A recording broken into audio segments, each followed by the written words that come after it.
जहां कच्चे तेल को अलग अलग चीजों में बदला जाता है। यहाँ एक बहुत बड़ा टावर होता है जिसे कहते हैं फ्रैक्शनल डिस्टिलेशन कॉलम। इसमें कच्चे तेल को बहुत ज्यादा गर्म किया जाता है, इतना कि वो उबलने लगता है। अब यहाँ एक कमाल का साइंस होता है। कच्चे तेल में अलग अलग चीजें होती हैं और सबका उबलने का तापमान अलग होता है। हल्की चीजें जल्दी गैस बनकर ऊपर चली जाती हैं, भारी चीजें नीचे रह जाती हैं। एलपीजी इन्हीं हल्की गैसों में से निकलती है। इसमें मुख्य रूप से होती है प्रोपेन और ब्यूटेन। अब सबसे इंपॉर्टेंट पार्ट शुरू होता है। अब सवाल, इन गैसों को लिक्विड कैसे बनाया जाता है? यही असली खेल है। इसके लिए इस्तेमाल होती है कंप्रेसर और ठंडा करने वाली मशीन।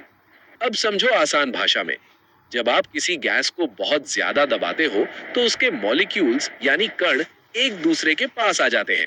जैसे ही ये पास आते हैं, गैस धीरे धीरे लिक्विड में बदलने लगती है। इसे कहते हैं कंप्रेशन यानी दबाना।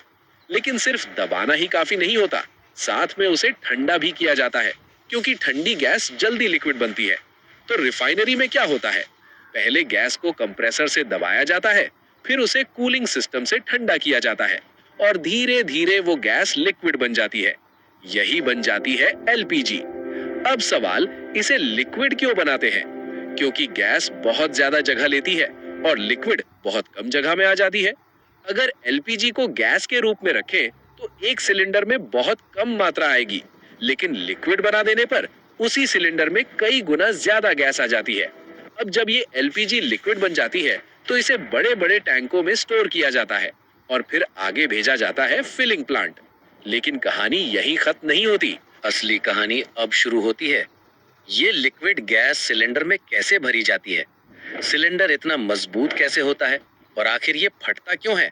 सबसे पहले बात करते हैं एलपीजी सिलेंडर कैसे बनता है। सिलेंडर कोई साधारण डिब्बा नहीं होता। इसे बनाया जाता है बहुत मजबूत स्टील से। फैक्ट्री में सबसे पहले मोटी स्टील की शीट ली जाती है, फिर मशीन से उसे गोल आकार में मोड़ा जाता है और वेल्डिंग करके उसे एक मजबूत सिलेंडर का रूप दिया जाता है। ऊपर एक खास जगह बनाई जाती है जहां लगाया जाता है वाल्व। यही वाल्व गैस को बाहर आने और अंदर जाने का रास्ता देता है। अब सिलेंडर तैयार होने के बाद उसे ऐसे ही इस्तेमाल नहीं किया जाता। उस पर कई खतरनाक टेस्ट किए जाते हैं। हाइड्रोलिक टेस्ट, पानी भरकर हाई प्रेशर दिया जाता है। ड्रॉप टेस्ट, गिरा कर देखा जाता है। लीक टेस्ट, कहीं से गैस निकल तो नहीं रही। अगर सिलेंडर इन सभी टेस्ट में पास हो जाता है तभी उसे इस्तेमाल के लिए भेजा जाता है। अब आते हैं फिलिंग प्लांट पर। यहीं पर लिक्विड एलपीजी को सिलेंडर में भरा जाता है। ये काम पूरी तरह मशीनों से होता है। हर सिलेंडर को एक मशीन से जोड़ा जाता है, फिर हाई प्रेशर के जरिए एलपीजी लिक्विड अंदर डाली जाती है। अब यहाँ एक बहुत जरूरी बात समझो। गैस को अंदर भेजने के लिए सिलेंडर के अंदर और बाहर के प्रेशर को कंट्रोल किया जाता है। जहाँ ज्यादा प्रेशर होता है, गैस उसी दिशा में जाती है। इसलिए टैंक से सिलेंडर में गैस खुद ही फ्लो हो जाती है, लेकिन इसे बहुत ध्यान से कंट्रोल किया जाता है। हर सिलेंडर में तय मात्रा जैसे 14.2 किलो ही भरी जाती है। और जैसा आपने पहले सुना, सिलेंडर को पूरा फुल नहीं भरा जाता क्योंकि गैस फैलती है। अब प्रेशर का डिटेल। अब समझते हैं सिलेंडर के अंदर क्या होता है। जब एलपीजी सिलेंडर में होती है तो वो पूरी तरह गैस नहीं होती। उसका एक हिस्सा लिक्विड होता है और ऊपर थोड़ा हिस्सा गैस होता है।